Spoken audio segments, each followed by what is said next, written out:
दिया डीएचए की एलिजिबिलिटी के बारे में और कैसे उसको लेटर को ले सकते हैं। थोड़ा आगे चलते हैं। वहाँ पर इंटरव्यू वगैरह क्या सवाल किए गए आपसे?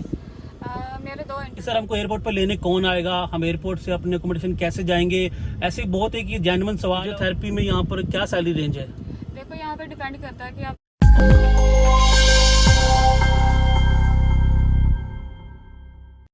हेलो दोस्तों, स्वागत है आपका आज की इस नई वीडियो में। दोस्तों आज के वीडियो में दुबई की सक्सेस स्टोरी शेयर हो रही है और आज मेरे साथ हैं सुखबीर पंजाब से हैं और ये विजिट वीजा पर आए थे जॉब सर्च के लिए और इनको फिजियोथेरेपिस्ट की जॉब मिली है। और इस वीडियो में सुखबीर शेयर करेंगे कि इनको यहाँ पे जॉब सर्च का प्रोसेस कैसा था, कैसे विजिट वीजा अरेंज किया, क्या क्या स्टेप थे जॉब सर्च के यहाँ पर, और डीएचए की लाइबिलिटी, डीएचए का लेटर, ऐसी बहुत सारी इन्फॉर्मेशन वीडियो में मिलने वाली है। और स्पेशली गर्ल्स के लिए यहाँ पर क्या अपॉर्चुनिटी है जॉब के लिए, उसके बारे में इन्फॉर्मेशन मिलने वाली है। तो गाइस आगे बढ़ने से पहले कहना चाहूंगा वीडियो को लाइक करके चैनल को सब्सक्राइब जरूर कर लेना ताकि आने वाले इंपॉर्टेंट वीडियो आपको मिलते रहे। तो सुखबीर आप देखने वालों को बताओ कि आप इंडिया में कहाँ से हैं?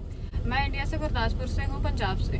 तो सुखबीर थोड़ा बताओ कि आपने इंडिया पंजाब में स्टडी क्या की थी आपने? मैंने इंडिया में बैचलर्स डिग्रीज करी थी जलंधर में तो फिजियोथेरेपी में आपने कोर्स किया था, तो वो कितने साल का कोर्स था? 4.5 साल का कोर्स था। ओके, तो आपने दुबई आने से पहले वहाँ पर क्या जॉब एक्सपीरियंस लिया था?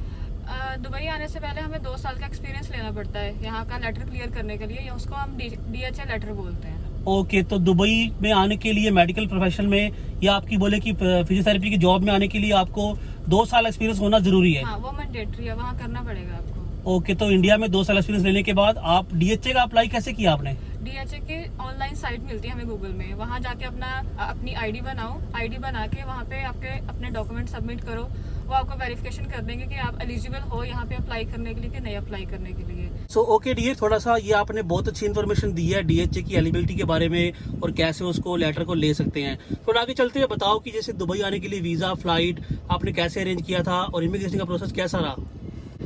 मैंने आपके YouTube से वीडियोस देखी थी। जैसे भी दुबई आने से पहले क्यूरियोसिटी होती है कि वहाँ का देख लो कि कैसे वहाँ पे लोग रहते हैं, कैसे नहीं है, वहाँ का हमें बेड स्पेस कितना रेंट पे करना पड़ेगा, या फिर हमें कितना हमारा मंथली हमें कितना पैसे चाहिए, वो हमें कितने लेके आने हैं इंडिया से।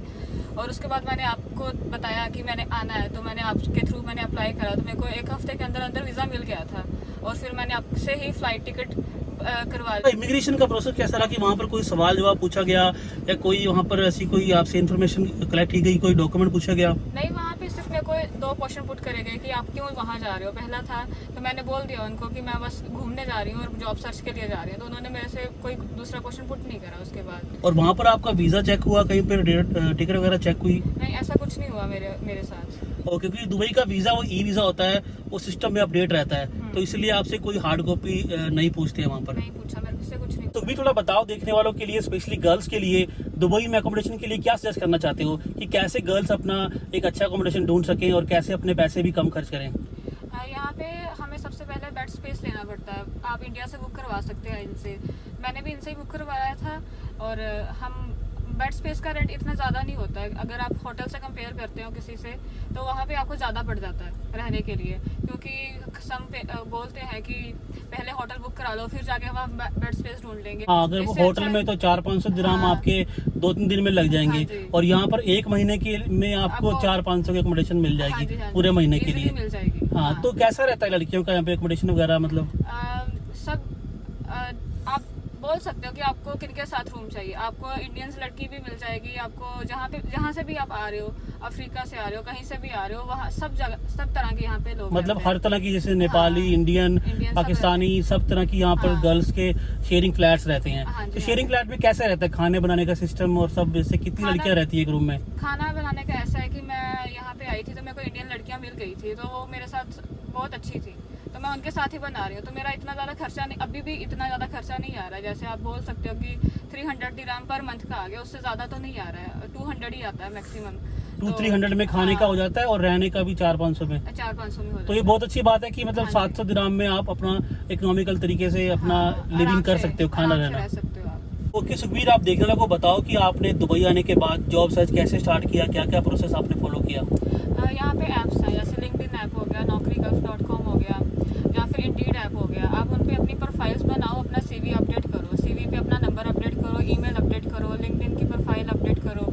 ये सारा कुछ अपडेट करके फिर आप कहीं पे भी अप्लाई, यहाँ पे भी वैकेंसीज आपको दिख रही हैं, वहाँ पे अप्लाई करते चलो, तो फिर आपको वो खुद ही कॉन्टैक्ट करते हैं। आप जैसे विजिट करना वगैरह, जैसे क्लिनिक्स को जैसे आपने किया कुछ? हाँ, मैंने फिजिकली भी बहुत ज़्यादा विजिट करा था, हॉस्पिटल्स में करा था, क्लिनिक्स में करा था, लेकिन ऐसा है कि अगर आपको पता है कि इस जगह पे वैकेंसी आई हुई है लेकिन आप वहाँ पे फिजिकली विजिट कर रहे हो तो समटाइम्स आपका इंटरव्यू उसी टाइम लिया जा सकता है अगर वहाँ पे एचआर उस टाइम पे अवेलेबल है तो। हाँ, ये आपने बिल्कुल सही बात की कि अगर आपको पता लगा कि किसी जगह पर वैकेंसी है और वो आपकी मैच कर रही है आपकी क्वालिफिकेशन के साथ, आपको कॉन्फिडेंस है कि आपको मिल सकती है, तो आप डायरेक्टली जाके भी ट्राई कर सकते हैं, जाके कर सकते हो। और अदरवाइज आपके पास लिंक्डइन है, naukri.com है, आप उनसे अप्लाई करते चलो, कभी ना कभी आपको कॉल आती ही है। ओके डियर, थोड़ा आप बताओ कि जैसे आपका ये सिलेक्शन हुआ इस कंपनी में, इस सेंटर में, फिजियोथेरेपी सेंटर में, तो आपका प्रोसेस कैसे रहा? वहाँ पर इंटरव्यू वगैरह क्या सवाल किए गए आपसे? हुए थे पहले एक एचआर राउंड होता है जहाँ से आपको सिर्फ आपको अपनी क्वालिफिकेशन बतानी होती है कि यहाँ से मैंने क्वालिफिकेशन करी है, मेरे पास डीएचए लाइसेंस है या एलिजिबिलिटी लेटर है या नहीं है। उसके बाद वो डीएचए लाइसेंस एक्टिवेट करते हैं, पहले हमें डीएचए एलिजिबिलिटी लेटर के साथ ही यहाँ आना पड़ता है। और दूसरे राउंड में वो हमारे से सिर्फ प्रैक्टिकल नॉलेज पूछते हैं, जैसे अगर कोई पेशेंट किसी भी कंडीशन के साथ आ रहा है तो हमसे स्पेशल टेस्ट पूछ लेते हैं कि इस कंडीशन में हम कौन सा स्पेशल टेस्ट करेंगे। सो ओके डियर, थोड़ा आप बताओ कि जैसे सैलरी रेंज की बात करें तो फिजियोथेरेपी में यहाँ पर क्या सैलरी रेंज है? देखो यहाँ पे डिपेंड करता है कि आप जॉब कहाँ पे मिल रही है आपको। यहाँ पे गवर्नमेंट हॉस्पिटल्स हैं, वहाँ पे आपको 7 to 8 भी मिल सकती है। अगर आप यहाँ पे प्राइवेट हॉस्पिटल में काम कर रहे हो तो वहाँ को आपको 5 to 6 भी मिल सकती है, डिपेंड करता है कि आप कहाँ पे जॉब ले रहे हो। और अभी आप बात करें तो आपकी सैलरी रेंज कितनी है अभी? मेरी अराउंड 5 है। 5000। और क्या फैसिलिटी कंपनी ने दी है? फैसिलिटी तो ऐसा कुछ नहीं मिलता है अभी, क्योंकि प्राइवेट क्लिनिक है तो यहाँ पे आप अपना ही करना पड़ता है। ओके, तो ये ऑल इंक्लूसिव पैकेज है आपका? हाँ जी, तो हाँ खाना रहना इसमें आपका खुद का है? खुद का है। और कंपनी ने वीजा दिया है, फ्लाइट वगैरह? फ्लाइट टिकट्स देंगे, रिटर्न टिकट्स देंगे, 1 महीने की पेड लीव देंगे। पेड लीव भी देंगे? हाँ जी। तो चलो एटलीस्ट वो भी कुछ एड ऑन होगा आपके हाँ पैकेज जी, में। हाँ जी। सुखबीर, एक बात और बताओ, जैसे कि बहुत सारे लोग जो है मैसेज करते हैं कि सर हमको एयरपोर्ट पर लेने कौन आएगा, हम एयरपोर्ट से अपने अकोमोडेशन कैसे जाएंगे, ऐसे बहुत एक जेन्युइन सवाल है और ये बहुत इंपॉर्टेंट है, तो इसके बारे में आप क्या बताना चाहेंगे? मैं तो यही कहना चाहती हूँ, अगर तो कोई यहाँ पे आपका कोई रिलेटिव है फिर तो बहुत घबराने की कोई ज़रूरत नहीं है। अगर यहाँ पे आपका कोई रिलेटिव नहीं है तो आप जब भी आने से पहले अपनी अकोमोडेशन बुक करवा लें, और बुक करवाने के बाद आप जब भी यहाँ पे लैंड करोगे, जिस दिन भी आपको यहाँ पे लैंड करते ही आपको वाईफाई फ्री मिल जाएगा।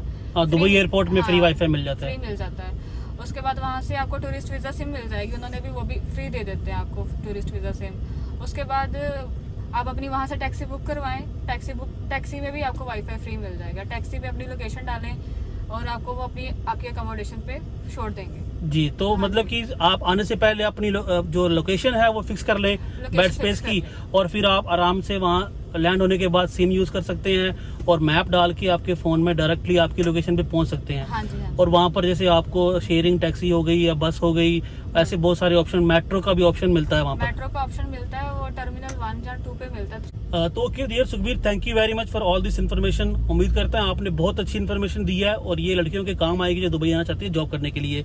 आप वीडियो के लास्ट में थोड़ा सा मैसेज आप क्या देना चाहेंगे, जैसे कोई लड़कियां आना चाहती हैं उनको क्या गाइड करना चाहेंगे? मैं यही गाइड करना चाहती हूँ कि जिस भी फील्ड में आपको आना है, पहले वहाँ के इंडिया में आप थोड़ा बहुत उसका एक्सपीरियंस ले लो। जैसे 1 साल का एक्सपीरियंस हो गया, 2 साल का एक्सपीरियंस हो गया, आप उसके अंदर आप एक्सपीरियंस ले लो, थोड़ा सा एक्सपर्ट हो जाओ, फिर उसके बाद यहाँ पे आओ, ठीक है। और यहाँ पे आने के बाद आपको कोई घबराने की ज़रूरत नहीं है कि अगर मैं अकेली जा रही हूँ रोड पे तो कुछ हो जाएगा। यहाँ पे आप 2 बजे भी रात को अकेले घूम सकते हो, आपको कोई डरने की बात नहीं है। ओके, और लड़कियों के लिए जैसे अपॉर्चुनिटीज जैसे क्या क्या रहती हैं, कैसी कैसी फील्ड्स में रहती हैं? यहाँ पे जो मेरे साथ लोग रह रहे हैं वो कैशियर भी हैं या फिर वो सैलून में भी काम कर रहे हैं, और कुछ लोग एज अ मैनेजर की पोस्ट पे भी लगे हुए हैं। तो बहुत सारी फील्ड्स, हर एक फील्ड में जो भी आप वहाँ पे इंडिया में काम कर रहे हो वहाँ आपको यहाँ पे भी इजीली काम मिल जाएगा। जैसे शेफ लाइन होगी, रेस्टोरेंट की लाइन होगी, sales, marketing, super market, mall वगैरह, तो सब तरह की अपॉर्चुनिटी रहती है। हाँ जी। पर आपको थोड़ा सा एक्सपीरियंस लेके थोड़ा कॉन्फिडेंट होके फिर आना चाहिए। चाहिए। सो ओके दोस्तों, वीडियो देखने के लिए आपका बहुत बहुत धन्यवाद। इस वीडियो को लाइक करके चैनल को सब्सक्राइब जरूर कर लेना और वीडियो को उन लड़कियों के साथ जरूर शेयर करना जो दुबई में चाहते हैं जॉब करने के लिए। Okay guys, be safe, take care and stay tuned for more updates.